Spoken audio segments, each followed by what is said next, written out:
기뻐 받아주신 줄 믿습니다. 네. 할렐루야. 네. 늘 여러분의 삶이 하나님의 은혜 가운데 복되고 귀하게 되실 줄 믿습니다.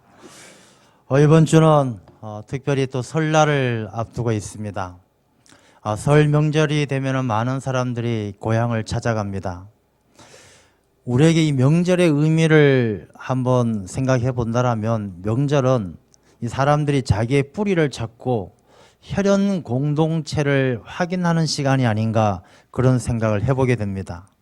고향을 찾아서 오랜만에 부모님을 만나고 또 형제와 친척들 또 이웃들을 만나고 또 믿지 않는 사람들은 자기들의 그 조상을 또 뭐 제사를 지내기도 하면서 자기 자신의 육신의 뿌리 또 혈연적 관계, 이 혈연 관계 속에서 자기의 정체성을 확인하는 그런 시간이 명절이 아닌가 그런 생각을 해보게 됩니다.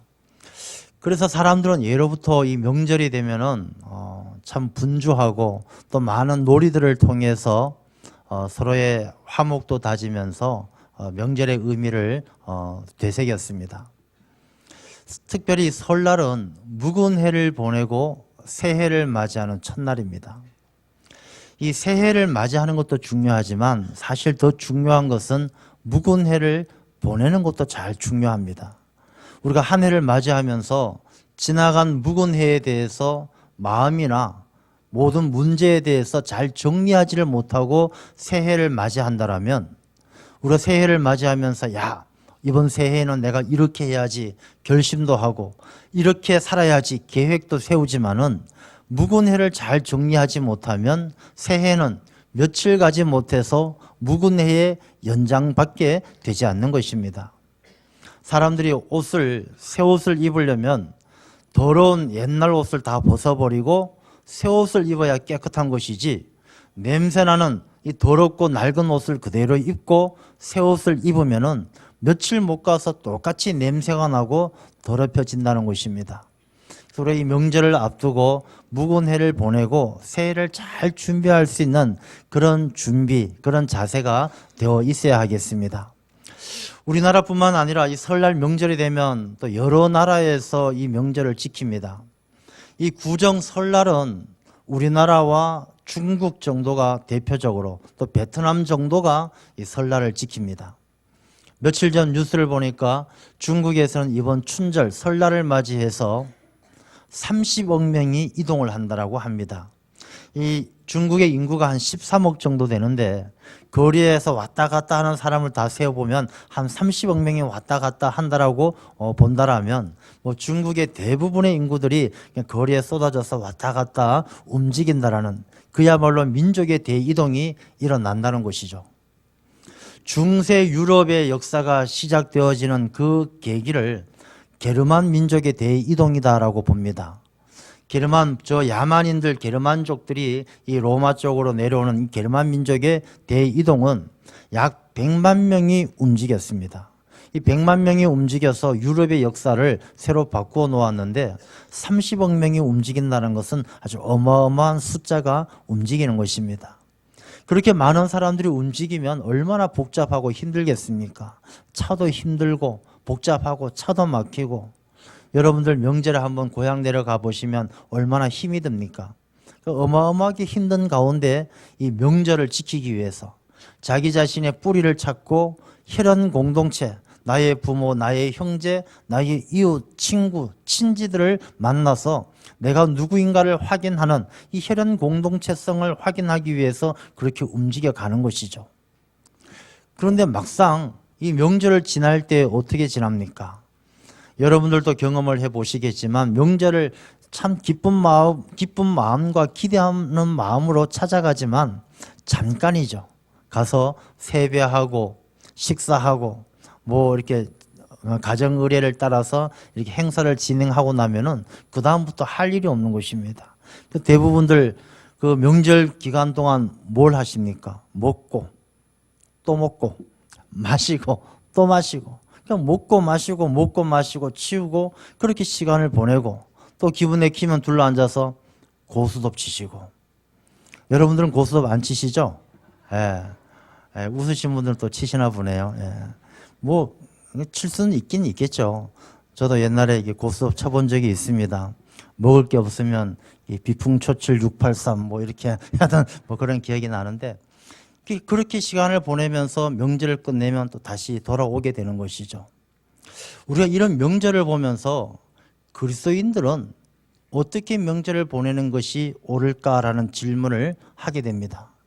왜냐하면 세상의 사람들은 혈연 공동체성을 확인하는, 내 부모, 내 형제, 내 친구, 내 이웃을 확인하는 것에 만족감을 가지지만 우리의 신앙인은 다르지 않습니까? 우리의 신앙인들은 그것으로 만족하는 것이 아니라 예수님이 내 친구시고 예수님이 내 신랑이 되시고, 우리 믿는 사람들은 육신의 고향을 사모하는 것이 아니라 영원한 본향을 사모하고 영원한 본향에 소망을 두고 살아가는 그런 신앙인들, 그리스도인들은 이 세상의 사람들과 다르기 때문에 명절을 보내는 것도 좀 뭔가 달라야 한다는 것입니다. 그래서 오늘 본문의 말씀을 보면 우리 믿는 자들이 명절을 어떻게 지켜야 하는가를 말씀해 주고 있는 것입니다. 8절 말씀을 보면, 이러므로 우리가 명절을 지키되, 우리 신앙인들, 믿는 사람들, 이스라엘, 영적인 이스라엘 백성들이 명절을 지키되 어떻게 지키느냐? 묵은 누룩으로도 말고 악하고 악의에 찬 누룩으로도 말고 누룩이 없이 오직 순전함과 진실함의 떡으로 하자. 명절을 지키는데 뭔가 좀 있는 것 같아요. 이 묵은 누룩 말고 순전함과 진실함의 떡으로 명절을 지키자, 이렇게 말씀하시는데, 과연 이 말씀이 우리에게 교훈하고 있는 내용은 무엇일까? 이 말씀을 통해서 살펴보고자 합니다. 먼저 우리 믿는 자들의 명절은, 이 명절을 어떻게 이해를 해야 할 것인가? 성경 말씀을 통해서도 보게 되면 이스라엘은 명절이 많았습니다. 뭐 유월절을 비롯해서 뭐 수장절도 있고 오순절도 있고 수많은 명절이 많았습니다.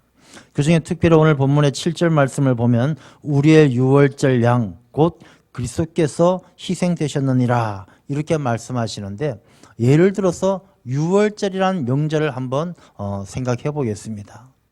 이스라엘 백성, 하나님이 택한 백성들에게 이 명절이라는 것은 유월절, 수장절, 오순절, 수많은 명절은 공통된 것이 하나 있습니다. 어떤 공통점이 있느냐 하면 하나님께서 구원해 주시고 은혜를 베풀어 주신 날이 바로 명절이 되었다는 것입니다. 이 유월절만 하더라도 하나님께서 이스라엘 백성들을 구원해내신, 애굽에서 이끌어내셔서 애굽의 종살이에서 자유하게 하신 날이 바로 유월절 아니겠습니까? 이스라엘 백성들은 애굽에서 종살이를 하면서 고통받았습니다. 하나님께 기도합니다. 하나님, 이 고통에서 건져 주시옵소서. 하나님은 그 기도를 들으시고 모세를 보내셔서 이스라엘 백성들을 애굽에서 이끌어내고자 합니다. 쉬운 일이 아닙니다. 이 애굽의 왕 바로 왕이 이스라엘 백성을 내어줄 듯 하면서, 야, 이번 재앙만 그치면 내어줄게, 가도록 해줄게 하면서 재앙이 그치면 또 안 내어주고 이 바로 왕의 강박함이 이스라엘 백성들이 애굽에서 벗어나지 못하게 하는 것입니다. 여러분, 우리도 그런 경험 하지 않습니까? 우리가 하나님 앞에 애굽의 종살이에서 노임받고 하나님 앞에 정말로 하나님이 기뻐하시는 신실한 그리스도인으로 바로 선다는 것이 얼마나 어렵습니까? 우리에게 찾아오는 시련이 있어요. 하나님, 이번 시련만 이겨내면, 이번 어려움만 하나님께서 도와주시면 내 반드시 하나님만 섬기고 하나님 기쁘게 하는 일에 헌신하겠습니다. 그렇게 결심도 해보지만 또 그 어려움이 지나고 나면 또다시 옛날로 돌아가고 그런 경험들이 있지 않습니까? 이 강박한 바로 왕이 이스라엘 백성들을 놓아주지 않는 것처럼 우리의 심령 가운데 이 세상의 권세를 잡은 바로 왕과 같은 존재가 우리의 마음을 붙들고 놓아줄 듯 놓아주지 않는 일이 얼마나 많습니까? 세상의 즐거움, 세상의 유혹, 세상의 재미있는 쾌락들, 이러한 것들이 바로 왕처럼 우리의 마음을, 이 애굽을 떠나서 하나님의 백성으로 바로 서고자 하는 그 마음을 붙들었다 놓아주지 않아서 우리가 하나님 앞에 바로 서지 못하는 시간들이 많이 있다는 것입니다. 하나님께서는 이스라엘 백성들을 애굽에서 구원하기 위해서 마지막으로 어떤 재앙을 내리게 됩니까? 애굽에 있는 모든 집의 첫 새끼들, 사람으로 본다라면 장자, 짐승으로 본다라면 첫 새끼들이 다 죽는 그런 재앙을 내리게 되는 것입니다. 이 죽음의 재앙이 얼마나 무섭습니까? 이 이스라엘 백성이 하나님께서 그렇게 말씀하실 때 두려워 떨 때 하나님은 이스라엘 백성들에게 구원의 은혜를 베풀어 주십니다. 흠없는 어린 양을 잡아서 그 피를 문설주와 문 인방에 바르게 되면, 이 문 기둥과 문 지방에 바르게 되면은 이 죽음의 사자가 건너갈 것이다. 구원을 약속해 주십니다. 약속의 그날 밤에 온 애굽 땅에 죽음의 그림자가 온 애굽 땅을 덮습니다. 이 죽음의 그림자가 집집마다 찾아 들어가 첫 새끼들을 다 생명을 거두게 됩니다. 농부의 집에도 찾아가고 목자의 집에도 찾아가고 왕족의 집에도 찾아갑니다. 그런데 이 죽음의 그림자가 들어가지 못하는 집이 있는데 바로 이 문지방에 어린 양의 피가 발라져 있는 이 이스라엘 택함받은 백성의 집엔 들어가지를 못하게 되는 것입니다. 하나님은 이렇게 이스라엘 백성을 죽음에서 구원해 내셔서 광야로 이끌어 가심으로 이스라엘 백성들에게 애굽의 종살이로부터 벗어나고 자유함을 누리게 해주셨던 것입니다. 이스라엘 백성은 그 구원의 은혜에 기뻐하고 감사하며 바로 유월절의 절기를 지켰던 것입니다. 오늘 이 7절 말씀에 유월절 양 곧 그리스도께서 희생되셨느니라, 이 말씀은 이스라엘의 명절 그 유월절이 오늘날 우리가 명절을 맞이하는 믿는 자들이 명절을 어떻게 이해해야 되는가를 생각하고 알게 해주시는 것입니다. 이스라엘 백성들에게 그 문지방에 문 설주와 문 인방에 이 어린 양의 피를 발라서 그들을 죽음에서 건져주신 것이 그들의 명절이 되어서 하나님을 예배하고 하나님을 기쁘게 하는 절기가 되었던 것처럼 우리가 이 명절을 맞이할 때 무엇보다도 예수 그리스도의 은혜를 다시 한번 깊이 생각해야 하는 것입니다. 예수님께서 이 유월절 어린 양처럼 예수님께서 이 땅에 오셔서 우리 인생의 문에, 우리 인생의 문 설주에, 문 인방에 주님의 보혈의 피를 발라주셨기 때문에 우리가 죽음에서부터 구원받는 하나님의 자녀가 되었다는 사실을 기억하는 그런 시간이 바로 명절이 되어져야 하는 것입니다. 아이고 목사님, 뭐 설날인데 무슨 예수님의 보혈, 뭐 예수님의 구원 그런 것을 생각해야 됩니까? 라고 질문을 하게 될지 모르겠지만 이 본문의 말씀은 우리에게 분명하게 교훈하고 있는 것입니다. 이 믿는 자들이 명절을 지키되 이 명절을 지킬 때는 예수 그리스도의 은혜를 생각하고 예수 그리스도의 은혜 가운데 지켜가야 됨을 분명히 말씀해 주고 있는 것입니다. 묵은 해를 벗어나서 새해를 맞이할 때 우리가 이 새해 2018년이라는 새해를 열어갈 때 우리가 새해의 문을 향해서 들어갈 때 내 삶의 인생 가운데 새해의 문을 들어갈 때 그 문지방에 예수 그리스도의 보혈이 발라져 있는가 없는가를 생각하지 않을 수가 없다는 것입니다. 우리가 새해를 맞이하면서 야, 새해에는 내가 예수 그리스도의 은혜 가운데 살아야지, 예수님께서 나를 구원해 주셨으니 주님의 뜻에 합당하게 살아야지, 이런 결단이 있는 사람은 묵은 해를 다 보내고 묵은 누룩을 버리고 하나님께서 기뻐하시는 순전하고 진실된 떡이 되어서 하나님의 백성으로 새로운 피조물로 하나님께서 만져주시는 새로운 떡덩이가 되어질 수가 있지만은 우리가 새해를 향해 나아갈 때 주님의 은혜를 생각하지 못하고 그냥 야, 새해가 왔으니 먹고 마시고 하투치고 놀자, 그러다 보면 또 좋은 날 오겠지, 이렇게만 살아간다면 이 새해는 묵은 누룩으로 여전히, 하나님께서 분명히 묵은 누룩을 내버리라 말씀하셨는데 묵은 누룩을 내버리지 못하고 다시금 부패되어져 가고 썩어져 가는 삶의 연장일 뿐이란 것입니다. 그러니 우리가 이 명절을 맞이할 때 우리가 깊은 이 신앙적 각성이 있어야 되는 것입니다. 그래, 이번 명절은 내가 예수 그리스도의 은혜로 새로 거듭난 삶이라는 것을 확인받고 믿음이 없는 사람들은 명절이 자기가 혈연 공동체, 내 조상의 뿌리를 확인하는 것에서 그치지만 믿음의 사람들은 영적 공동체성을 회복하는 시간이 되어져야 하는 것입니다. 내가 이번 명절을 통해서 내가 예수 그리스도로 거듭난 사람이라는 것을 스스로 확인받는 것과 동시에 우리 모든 가족들, 형제들, 이웃들에게 예수 그리스도의 은혜를 전해서 우리 모두가 영적인 공동체성을 회복하는, 우리가 하나님의 자녀이고 믿음의 한 형제, 한 자매라는 것을 회복할 수 있는 그런 은혜의 명절이 되어야 할 줄로 믿습니다. 우리 명절을 이해하는 시각이 달라져야 되는 것이죠.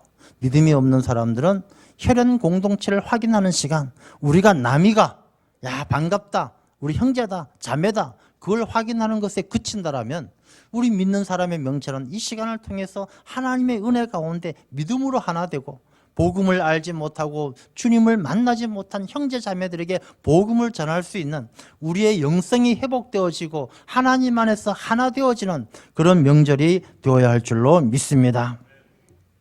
이제 그런 명절이 되기 위해서는 묵은 누룩을 내버리라 이렇게 말씀하십니다. 묵은 누룩을 내버리라. 누룩이란 것이 무엇입니까? 누룩은 이 빵을 발효시켜서 빵을 이렇게 부풀게 해주는 그런 효모죠. 근데 이 누룩은 성경 속에서 예수님께서 어떻게 말씀을 하셨느냐 하면 제자들에게 그렇게 말씀하신 적이 있어요. 너희들 누룩을 주의해라 이렇게 이야기했습니다. 제자들은 깜짝 놀랐어요. 이 배를 타고 갈릴리를 건너가는 그 즈음에 예수님께서 누룩을 주의해라 이렇게 말씀하실 때, 야, 예수님께서 우리가 떡을 챙기지 못해서, 빵을 챙기지 못해서 꾸중하시는구나 이렇게 생각하고 예수님께 막 어쩔 줄 몰라 했어요. 그때 예수님께서 그들의 마음을 아시고 이렇게 말씀하셨죠. 이 누룩을 주의해라 할 때 이 누룩은 바리새인들과 사두개인들의 교훈이다라고 설명을 해주셨어요. 이 누룩은 바리새인들과 사두개인들의 교훈이라는 것은 바리새인들과 사두개인들이 어떠했습니까? 그들이 이 누룩처럼 겉모습만 부풀어 올라가지고 맛있어 보이고 아주 그럴듯한 신앙인의 모습을 가지고 있었지만 그 안은 텅 비어 있었던 것이죠. 그래서 예수님은 바리새인들에게 화 있을진저 이 회칠한 무덤 같은 자들아 그렇게 책망하셨어요. 겉모습은 회칠한 것처럼 다 좋아 보이지만 그 안에는 이 무덤같이 썩어 진노하는 냄새가 있는 것처럼 부패되어져 있고 텅 비어져 있고 아무것도 들어있지 않는 그들의 삶을 책망할 때 누룩을 말씀하셨던 것이죠. 예수님께서 묵은 누룩을 내버리라 라고 말씀하시는 것은 이 형식, 외식, 겉모습만 그럴듯한 그런 모습을 가지고 있어서는 절대로 다른 사람들에게 이 명절을 지키되 가족들, 이웃들, 형제들에게 선한 영향력을 끼칠 수가 없다는 것입니다. 그럼 어떻게 해야 되느냐? 묵은 누룩을 버리고 순전하고 진실한 떡덩어리가 되어야 된다는 것입니다. 순전하고 진실한 떡덩어리가 되어야 한다는 것이죠. 그러면 이 묵은 누룩을 내버리라라고 말씀하실 때 묵은 누룩은 과연 무엇인가?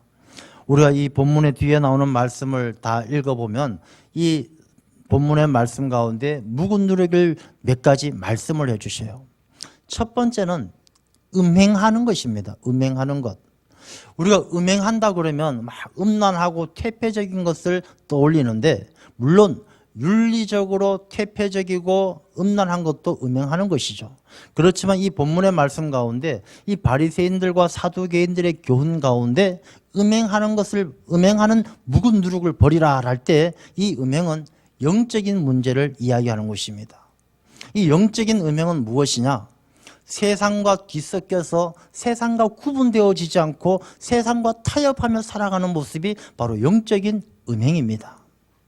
여러분, 음행이란 것이 다른 것이 아니죠. 이 결혼한 유부남이 마치 결혼 안 한 것처럼 총각인 것처럼 밖에 나가서 행세하면서 이 여자 저 여자 만나면 그게 바로 음행인 것이죠. 결혼한 유부녀가 마치 남편 없는 것처럼 이 남자 저 남자 만나는 것, 그게 바로 음행의 시작인 것입니다. 이 영적인 음행이라는 것은 우리가 예수님을 만나서 예수님을 나의 신랑됨을, 예수님이 나의 신랑됨을 고백하는 그런 그리스도인이면서도 불구하고 마치 다른 사람들을 만나게 될 때에는 아닌 것처럼, 예수님이 내 신랑이 아닌 것처럼, 내가 그리스도인이 아닌 것처럼 행세하는 것, 그게 바로 영적인 음행이란 것입니다. 우리가 명절 되면 선배도 만나고 또 집안의 어른들도 만나고 많이 만나게 되지 않습니까? 그중에 믿지 않는 사람들 많이 있으시죠. 그분들이 우리에게 이야기합니다. 아, 자네 말이야, 소주 한잔 하게. 내가 보니까 우리 옆집에 장로님 한 분 사시는데 그분 보니까 매일 저녁 술 고래두구만. 자네 집사가 뭐 그래, 한잔 하게. 아, 그렇습니까? 아, 감사합니다. 한 잔 받겠습니다. 이런 모습이 바로 음행이란 것입니다. 내가 예수님을 나의 신랑으로 영접하고 그리스도인이 되었으면 아닙니다. 나는 그럴 수 없습니다. 나는 그리스도인이기에 그럴 수 없습니다. 신랑 되시는 예수님이 있는 그런 신부된 모습을 자기가 정체성을 드러내야 되는 것이지, 마치 예수님이 나의 신랑이 아니고 나는 예수님의 신부가 아닌 것처럼 세상과 타협되어져서 얼렁뚱땅 넘어가는 그런 모습이 바로 음행이라는 것이죠. 우리가 묵은 누룩을 버리라 할 때에는 이런 영적인 음행의 모습을 버리라는 것입니다. 여러분, 우리가 이 명절을 통해서 많은 사람을 만날 때 분명히 이런 유혹과 또 이런 시험의 시간들이 찾아옵니다. 그럴 때 오늘 이 본문의 말씀을 기억하고, 그래, 나는 묵은 누룩을 버려야 돼. 나는 이렇게 언제까지나 예수님을 믿으면서도 안 믿는 것처럼, 그리스도인이 아닌 것처럼 행동하는 이것을 과감하게 딱 버려낼 때에 우리의 삶이 이 누룩으로 부풀어진 엉터리 삶이 아니라 순전하고 진실된 떡이 되어서 정말로 예수 그리스도께서 우리를 사용하셔서 복음을 전하고 배고파하고 갈급해하는 심령에게 생명의 떡을 나누어 주듯이 우리를 하나님께서 도구로 사용해 주실 줄로 믿습니다. 그래서 이번 명절은 바로 이런 의미를 잘 기억해야 하는 것입니다. 두 번째는 탐심입니다. 탐심. 이 욕심이 바로 묵은 누룩 중에 하나예요. 왜 이 묵은 누룩이냐? 이 탐심을 가지고 있으면 사람은 필연적으로 우상을 숭배하게 됩니다. 그래서 우리 골로새서에도 보게 되면 탐심은 곧 우상 숭배니라. 왜 탐심이 우상 숭배가 되느냐? 탐심은 욕심내는 거죠.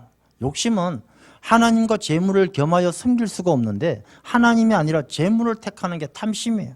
하나님을 안 섬기고 재물을 섬기는 게 탐심이고, 이 탐심은 결국 하나님을 섬기지 않으니까 우상을 숭배하게 되고, 탐심을 가지고 있으면 점점 교만도 커가고 하나님으로부터 멀어지는 것이죠. 우리가 욕심을 가지고 있으면 그 욕심이 채워지면 채워지는 만큼 사람의 교만도 같이 커집니다. 그러니 이 탐심은 우상 숭배가 되는 것입니다. 이 탐심은 묵은 누룩이고 왜 버려야 되느냐? 이 탐심을 가지고 있는 사람은 따라오는 것이 뭐냐 하면 자랑질입니다. 자랑질. 근데 욕심 채워지게 되면 그 다음부터 하는 게 뭐냐? 자랑이에요. 야, 내가 이번에 뭘 하려고 했는데 그게 잘 돼서 성공했어. 그 다음부터 자랑하는 것이죠. 우리가 다른 사람들에게 탐심을 가지고 자랑을 하게 되면은 관계가 끊어지고 상처가 되고 아픔이 되고 다툼이 일어나게 되는 것입니다. 우리가 그리스도인들이 명절을 지키되 이 악하고 오래 묵은 누룩을 버려야 되는데 그 가운데 내가 욕심을 버리고 자랑을 버려야 한다는 것입니다. 여러분, 우리가 명절을 통해서 많은 형제들, 이웃들 만나는데 자랑질만 하는 사람들 얼마나 많습니까? 여러분, 불편하고 듣기 싫으시잖아요. 우리 역시도 누군가에게 자랑만 일삼고 내 욕심 채운 것을 기뻐한다면 누군가에게 상처가 되고 아픔이 되는 것입니다. 그래서 그리스도인들은 명절을 지킬 때 이 탐심과 자랑을 내려놓고 남을 나보다 낫게 여기는 예수님의 마음을 가지고 이렇게 만나는 모든 형제들과 이웃들을 겸손하게 대해야 될 줄로 믿습니다. 그것이 우리가 악하고 오래 묵은 누룩을 버리는 것입니다. 그 다음에 또 버려야 될 것이 무엇이냐면은 우리가 다른 사람을 험담하고 남의 것을 속여 빼앗는 일이 없어야 되는 것입니다. 저는 이 명절을 지나고 나면 늘 이렇게 뉴스를 통해서 듣는 안타까운 소식들이, 명절 때 어느 지방에서 누가 형제들이 재산 때문에 뭐 때문에 칼부림을 하고 싸우다가 죽었다, 불을 질렀다, 뭐 이런 이야기 들을 때마다 가슴이 아픈 것이죠. 남을 속여 빼앗는 일, 남을 험담하는 일이 있어서는 안 되는 것입니다. 그건 우리 그리스도인들에게 있어서는 묵은 누룩이에요. 그러니까 겉모습만 그럴듯하지만 속에는 예수님이 안 계시고 회칠한 무덤같이 속이 썩어져 있는 모습 때문에 그런 모습이 나타나는 것입니다. 우리가 험담하고 남을 비난하는 말을 해서는 안 되죠. 여러분, 우리가 명절 되면은 아버지, 어머니, 형제들 선물을 다 준비하지 않습니까?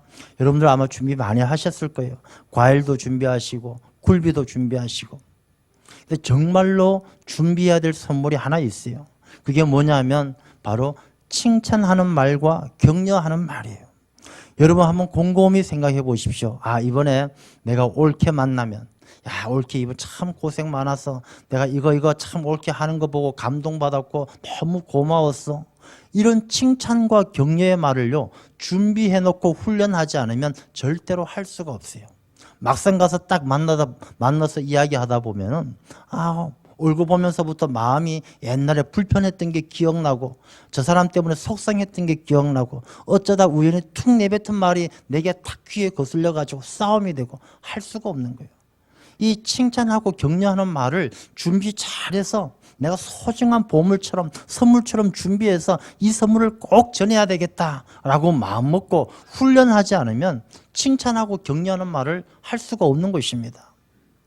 우리의 마음속에 묵은 누룩을 제하고 우리가 오래된 비난하고 험담하고 예전에 있었던 일, 20년, 30년 전의 일을 들추어갖고 얘기하지 마십시오.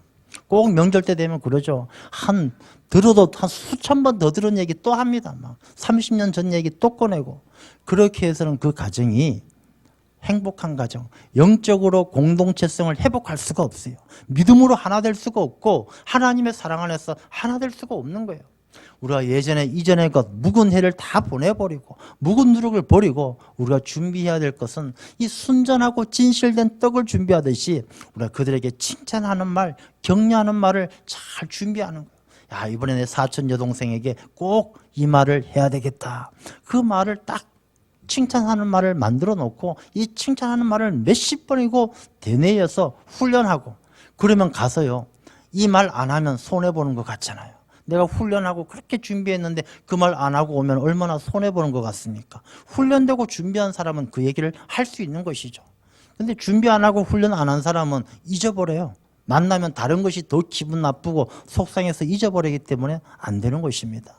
우리가 묵은 누룩을 버리고 좋은 말, 격려하는 말, 선한 말을 잘 준비할 수 있는 그런 우리들 되어야 할 줄로 믿습니다. 그리고 속여 빼앗는 일이 있어서는 안 되는 것과 마찬가지로 속임을 당해서 빼앗기는 일도 있어서는 안 되는 것입니다.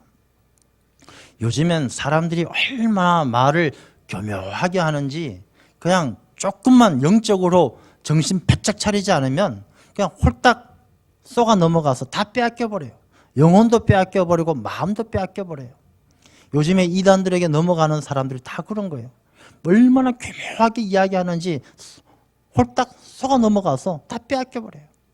요즘에 저희 청와대에 이 강제 개종 금지법을 제정해달라 이렇게 청원이 많이 올라와 있어요.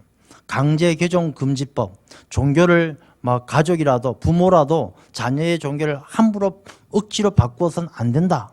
그거 바꾸면 안 된다. 법으로 금지해달라. 이게 강제 개종 금지법이에요. 얼핏 들으면 그건 맞지. 종교의 자유가 있는데 부모라고 해서 자녀의 종교를 마음대로 바꿀 수 있냐? 안 되지. 라고 찬성하면서 동그라미 치는 그리스도인들도 꽤 있다는 것입니다. 속여서 빼앗기는 것이에요. 정확히 알아야 되죠. 이 강제 개종 금지법이란 것은 뭐냐면 신천지들이 하는 이야기입니다. 신천지들이 수십만이 신천지 사람들이 다 달려들어서 그 청와대에 청원하고 있는 일이 바로 그 일이에요. 부모님들이 신천지에 넘어간 자녀가 신천지의 마음을 빼앗겨서 직장도 그만두고 학교도 그만두고 가정이 깨어지니까 그 자녀를 찾아와서 이 자녀에게 이단이 잘못되어졌다, 문제가 있다라는 것을 교회 목사님을 통해서 교육받게 하는 것, 그게 바로 강제 개종이라고 보는 것입니다. 그래서 신천지들은 그걸 금지하게 하고 그렇게 하는 강제 개종 목사들을 법으로 형법으로 처벌해 달라고 요청하는 게 바로 강제 개종 금지법을 청원하는 거예요. 우리가 정신 바짝 차리고 있지 않으면 그래 맞는 말인 것 같다. 속아 넘어가서 마음도 빼앗기고 내 영혼도 빼앗겨버리는 것입니다. 우리가 명절이 되면 모여서 이런 이야기 많이 하잖아요. 교회 다니는 사람이 왜 그래? 뭐가 어때? 강제 개종 금지법이 맞지? 뭐가 어때? 우리가 그런 이야기 들을 때에 우리가 속여 빼앗는 일도 없어야 되겠지만 내가 속임을 당해서 내 마음을 빼앗기는 일도 없어야 한다는 것입니다. 그래서 이 기독교인들, 그리스도인들은 명절을 지키되 정신을 바짝 차리고 이 명절의 의미를 잘 생각해서 이 명절을 통해서 우리가 영성을 회복하고 우리 가정이 영적 공동체로 회복되어지는 시간으로 삼아야 한다는 것입니다. 그래서 본문의 말씀은 오직 순전함과 진실함의 떡으로 하자. 그러면 우리 그리스도인들이 명절을 지키는데 순전하고 진실된 떡이 되자, 이 말씀인데, 순전하다는 게 무엇입니까? 흠없이 우리가 다른 오염되지 않는 마음을 가져야 한다는 것입니다. 여러분들 시장 가서 옷 하나 살 때에도 얼마나 이모저모 다 뜯어봅니까? 저도 가끔 제 아내와 같이 쇼핑 한번 하러 가면요, 저는 지쳐요. 그냥 힘들어서 지쳐버립니다. 여자분들 얼마나 꼼꼼하게 봅니까? 바느질도 보고 뭐 문제가 있나 없나 다 보면서 물건을 쇼핑하는 것이죠. 사는 것입니다. 여러분, 이 물건 하나 사는데도 이렇게 순전하고 흠없는 것을 찾으시는데 하나님께서 보시기에 우리를 얼마나 찾으시겠습니까? 깨끗한 사람, 하나님께서 쓰시기에 합당한 사람, 순전한 떡이 되자, 이 말씀은 내 안에 묵은 누룩을 다 버려버리고 하나님 쓰시기에 합당한 떡이 하나님께서 주무르기 좋고 하나님께서 쓰시기 좋은 떡덩어리가 되자는 것입니다. 성경 말씀에 보면 부잣집에 금그릇도 있고 은그릇도 있고 나무그릇, 흙그릇 다 있어요. 주인은 어떤 그릇 쓰십니까? 깨끗해서 주인 쓰기에 합당한 그릇을 쓰시는 거예요. 우리가 이 명절을 통해서 내가 깨끗한 하나님 한 분만으로 만족하고 우리가 예수 그리스도의 은혜만으로도 기뻐하는 사람이 되면 하나님께서 바로 그 사람을 사용하셔서 그 사람을 떡덩이 삼아서 가족들에게 나누어 주고 이웃들에게 나누어 줘서 그 사람을 통해서 믿음의 공동체, 하나님의 작은 나라, 하나님께서 기뻐하시는 믿음의 가정 이루어가게 될 줄로 믿습니다. 그리고 이 명절을 지킬 때 내가 마음을 비우자.